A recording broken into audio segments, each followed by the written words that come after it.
안녕하세요. 오늘도 주의 말씀을 사모하는 우리 성도들에게 하나님의 은혜와 평강이 넘쳐나시기를 주님의 이름으로 축복합니다. 오늘 함께 나눌 하나님의 말씀은 시편 71편 1절로 8절입니다. 제가 봉독하겠습니다. 여호와여, 내가 주께 피하오니 내가 영원히 수치를 당하게 하지 마소서. 주의 의로 나를 건지시며 나를 풀어주시며 주의 귀를 내게 기울이사 나를 구원하소서. 주는 내가 항상 피하여 숨을 바위가 되소서. 주께서 나를 구원하라 명령하셨으니 이는 주께서 나의 반석이시요 나의 요새이심이니이다.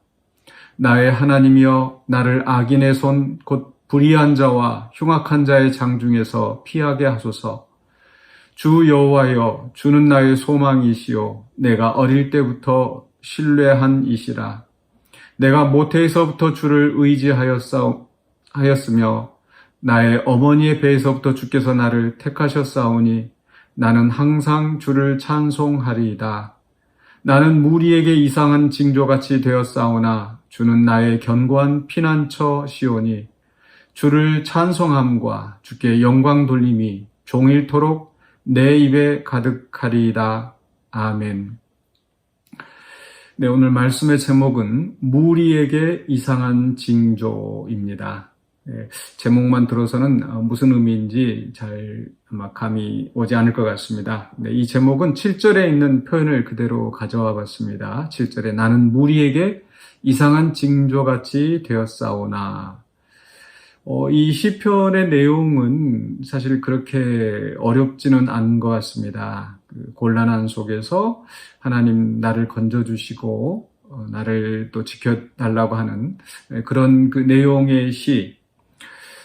그렇게 그 시를 이해하는 건 어렵지 않은데 7절의 말씀이 저는 좀 걸렸습니다. 이게 무슨 의미일까? 나는 무리에게 이상한 징조같이 되었사오나. 그러니까 앞뒤에 그런 자세한 설명이 없기 때문에 무슨 의미인지 잘 이해가 되지 않습니다. 네, 징조라고 하는 것은 이렇게 히브리어로 모페트라고 하는 것을 이렇게 번역하는 것인데 어떤 그 표적, 또 이상한 일, 그런 의미입니다. 그러니까 이상한 징조 같이 되었다라고 하는 것은 예를 들어서 맑은 하늘에 날벼락이 치면은 무슨 일이지? 하고 이렇게 사람들이 놀라고 의아해하는 것, 그게 바로 징조입니다. 때때로 하나님께서 이 백성을 심판하시게 하여서 또 어떤 징조를 보이실 때가 있고 또 구원을 베풀기 위하여서 어떤 그 징조를 미리 보여주시는 경우가 있죠. 그럴 때에도 사용되는 어떤 그 징조, 물론 다른 히브리어가 사용되기도 합니다만은 그런 어떤 징조가 어떤 그런 표적이라는 어떤 그런 의미가 들어 있습니다. 그러니까 사람들이 이 시편 기자를 이상한 징조로 생각한다. 이게 무슨 일이지? 왜 이렇게 됐지? 하고 의아해한다라는 거죠. 그래서 이게 어떤 의미에서 내가 사람들에게 이상한 징조같이 되었다라고 말을 할까 보면은 좀 상상력을 발휘해서 아마 이렇게 좀 의미를 이해해 봤습니다. 5절과 6절 바로 앞에 나오는 말씀 보면은요. 주 여호와여, 주는 나의 소망이시오 내가 어릴 때부터 신뢰한 이시라. 내가 모태에서부터 주를 의지하였사오며 또 나의 어머니의 배에서부터 주께서 나를 택하셨사오니 나는 항상 주를 찬송하리이다. 그러니까 정말 이 5절과 6절 보면 이 시편 기자가 얼마나 신실한 사람이었는지, 어렸을 때부터 태중에서부터 하나님이 그를 택하셨고 또 이 시편 기자는 이 태중에서부터 하나님을 의지하고 신뢰한, 그러니까 하나님과 굉장히 돈독한 관계에 있었던 사람이죠.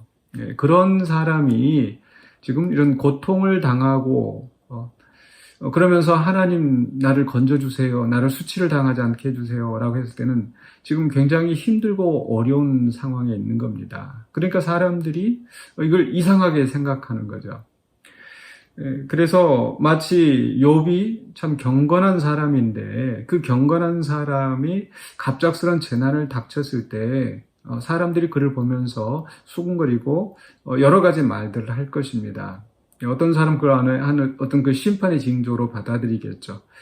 저 사람이 분명히 죄가 있으니까 저렇게 벌을 받았을 거야 라고 그 주변의 친구들이 그를 보면서 의아해하면서 또 어떤 의심의 눈초리로 바라보는 것처럼 그런 사람들이 이상하게 또 수군거리는 그런 상태가 되었다는 거죠. 어쩌면 우리 성도들에게도 이런 상황이 있을 수가 있을 겁니다. 정말 하나님 열심히 믿고 누구보다 잘 또 이렇게 해보려고 좀 신실하게 살아가려고 노력하는데 참 그런 시련이 끊이지 않고 또 갑작스러운 어려움이 닥치고 이랬을 때 주변 사람들이 또 나를 어떻게 볼까, 또 사람들이 나에 대해서 수군거리고 이런 것들에 대해서 굉장히 그 많은 또 우려와 또 아픔이 더 이렇게 많아지는 그런 경우가 있을 것입니다. 아마 그런 의미로 이해할 수 있지 않을까. 내가 정말 하나님을 온전히 신뢰하고 여기까지 왔는데 내가 어렸을 때부터 주님을 의지하고 주님께서 나를 택하시고 그런 속에서 왔는데 내가 왜 이런 고난을 당할까라고 그런 생각이 들 텐데 또 다른 사람들이 나를 어떻게 생각할까. 그런 의심이 드는 거죠. 그런데 그런 속에서 이 시편 기자는 여전히 나는 물에게 이상한 징조같이 되었사오나 나는 사람들에게 수군거림의 그 대상이 되고 사람들이 나를 이상하게 손가락질하고 이렇게 되었지만 그러나 7절 하반부에서 주는 나의 견고한 피난처이시오니 그러니까 내가 이런 어려움을 당할 때도 여전히 주님은 나의 견고한 피난처이시오니 라고 지금 이야기하는 겁니다. 그래서 그렇게 하나님이 피난처가 되심을 믿기 때문에 1절 시작할 때 여호와여 내가 주께 피합니다. 내가 영원히 수치를 당하게 하지 마소서. 지금 수치를 당하고 있지만 이 수치가 영원히 지속되지 않을 것을 믿고 하나님 앞에 간구하는 거죠. 우리 성도들도 우리가 이런 고난의 상황에 처할 수 있다는 거, 내가 꼭 잘못 믿어서 내가 잘못해서가 아니라 정말 주님을 신실하게 따라도 이런 어려움이 있을 수 있다는 것을 우리는 기억해야 되겠습니다. 왜냐하면요, 오늘 시편 기자가 이야기하는 것처럼 4절에서 나의 하나님이여 나를 악인의 손, 곧 불의한 자와 흉악한 자의 장중에서 피하게 하소서. 지금 하나님을 피난처로 바라보면서 내가 주께 피합니다 라고 하는 이 상황은 바로 그가 흉악한 자, 악인의 손들이 자신을 위협하고 괴롭히는 그런 상황이 있기 때문입니다. 이 세상은 분명히 어떤 악인들이 또 흉악한 자들이 우리를 삼키려 하고 있고 마귀가 우리를 넘어뜨리려고 하고 있습니다. 그렇기 때문에 그런 그 악한 존재들로 말미암아 우리가 고통을 당할 수밖에 없습니다. 그런 속에서 우리가 하나님께 기도할 수 있는 것, 우리 주님이 우리에게 가르쳐 주신 것처럼 시험에 들게 하지 마옵시고 다만 악에서 구하시옵소서. 그러니까 우리가 하나님을 신뢰한다는 것은 악한 존재들로부터 완전히 우리가 자유롭게 될 것이다라고 하는 게 아닙니다. 악한 일들이 있지만 시험이 있지만 그 속에서 우리가 나의 피난처가 되시고 나의 구원자가 되시는 하나님을 믿고 그를 의지하는 거죠. 이게 신뢰인 겁니다. 그러니까 어려움이 없을 때는 그 신뢰하는 게 그렇게 빛을 발하지 않습니다. 그러나 어려운 순간에 신뢰가 의미가 있고 빛을 발하는 겁니다. 우리가 하나님을 잘 믿기 때문에 나는 만사형통 이렇게 생각하기보다는 내가 어려움이 있더라도 하나님 나를 건지시고 또 하나님이 나를 보호하신다라는 그런 믿음 속에서 하나님을 의지하는 그런 신앙이 되어야 될 줄로 믿습니다. 오늘 시편 기자가 그랬거든요. 흉악한 자들이 악한 손이 나를 이렇게 위협하고 있지만 나는 하나님께 피합니다. 이렇게 하나님께 피하는 이유가 무엇입니까? 2절에 주의 의로 나를 건지시며 주의 의. 그러니까 이 세상은 악이 가득 차 있고 나를 괴롭히는 자들이 나를 넘어뜨리려고 하고 있지만 여전히 주님은 의로우시고 공의로우신 분이기 때문에 나는 그 공의로우신 하나님 앞에 피합니다. 라는 거죠. 우리가 이 땅에서 예를 들어서 이 세상의 어떤 사법체계나 경찰이나 그렇죠? 우리가 어떤 우리를 괴롭히는 그런 사람이 있을 때 어떤 공적인 사법 체계를 믿는다면 그 사법 체계에 도움을 청하는 것처럼 이 시편 기자는 바로 의로우신 하나님 앞에 도움을 청하는 겁니다. 그래서 주의 의로 나를 구원하소서. 또 3절에 보시면요. 주께서 나를 구원하라 명령하셨으니 내가 항상 피하여 숨을 바위가 되소서. 주께서 나를 구원하라 명령하셨으니 라고 말씀합니다.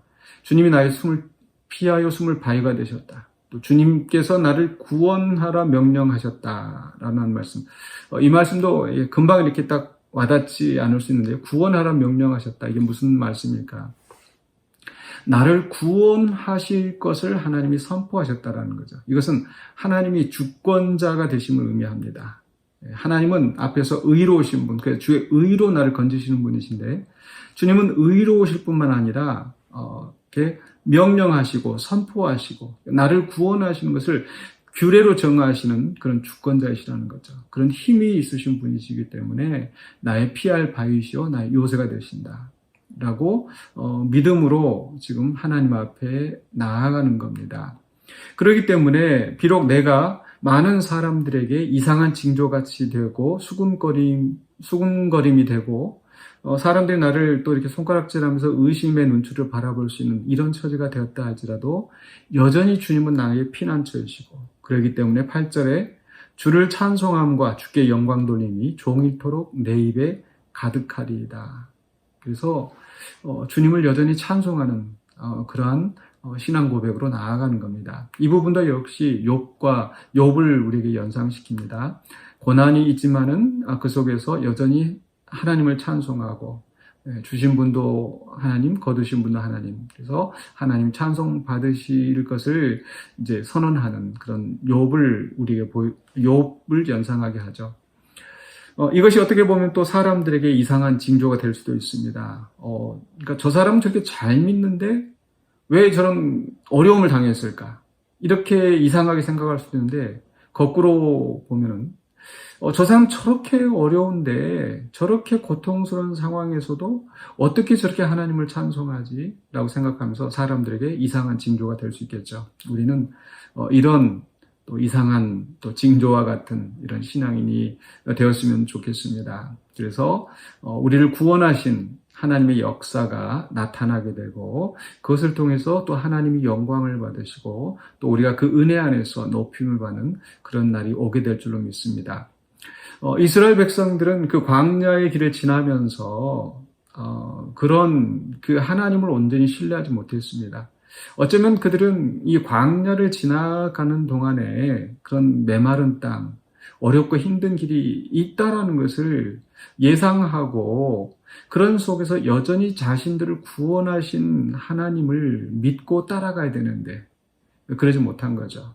그러니까 마치 시편 기자가 어릴 때부터 내가 신뢰했던 하나님, 그 하나님을 믿고 그 어려움 상황 속에서 여전히 주님을 의지하고 주님을 찬송하는 이런 믿음에 서야 되는데, 이 사람들은 애굽에서 나온 이 백성들은 그 광야의 어려움, 물이 없고 또 먹을 것이 없는 이런 그 속에서 하나님을 원망하고 불평하는 거죠. 또 하나님 우리와 함께 계시는가 안 계시는가 의심하였던 그런 또 어리석은 모습을 보여주었습니다.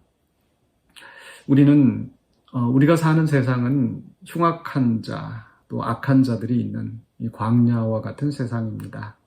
그런 속에서 우리는 우리를 택하시고 구원하신 또 예수 그리스도 안에서 우리를 하나님의 자녀 삼으신 그 하나님의 은혜를 믿고, 또 비록 우리의 삶 가운데 어려움이 있다 할지라도 여전히 주님은 의로우시고 또 나를 구원하시는 주권자이심을 우리가 믿고 따라가야 될 줄로 믿습니다. 그래서 정말 사람들에게 이상한 징조, 어려움 속에서도 여전히 하나님을 신뢰하고 찬송하는 그런 사람들이 그런 신앙인의 면모를 보여줄 수 있는 저와 여러분이 되시기를 주님의 이름으로 축원합니다. 기도하겠습니다.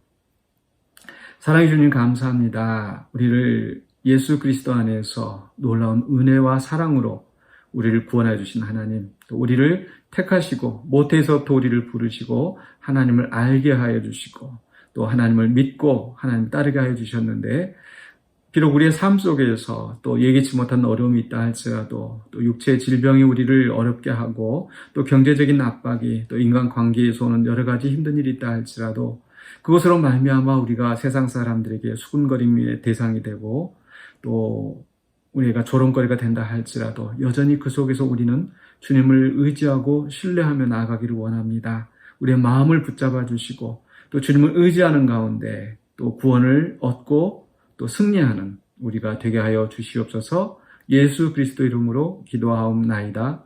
아멘.